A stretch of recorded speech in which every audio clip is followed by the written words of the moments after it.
The last room on the third floor. It was close to midnight when Daniel checked into the old hotel on the edge of town. The place looked abandoned from the outside, its sign flickering weakly in the wind. Inside, the lobby was empty, no receptionist, no guests.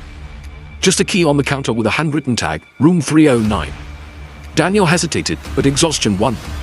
He took the key, climbed the creaking stairs, and found the room at the end of the dim hallway.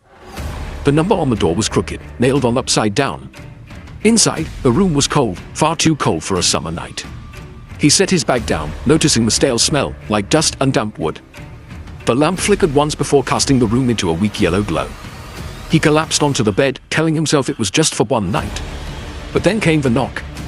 Soft, deliberate. 3 slow raps on the door. He froze, waiting for it to stop. Another knock. Louder this time. He crept to the peephole, but there was nothing outside. Just the dim hallway stretching into shadows. When he turned back, his heart dropped. The chair in the corner, it was facing the window before. Now it faced the bed. Daniel swallowed hard. His breath fogged in the air as if the temperature had dropped even further. Another knock echoed, but this time it didn't come from the door.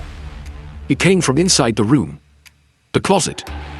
He crept toward it, every instinct screaming not to. His hand shook as he pulled the door open.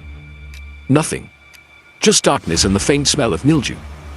He laughed nervously, closing it again. But when he turned, the bed was no longer empty. Someone was lying beneath the covers. Perfectly still. The shape of a body pressed against the sheets, though he knew he hadn't left it that way. His breath caught in his throat.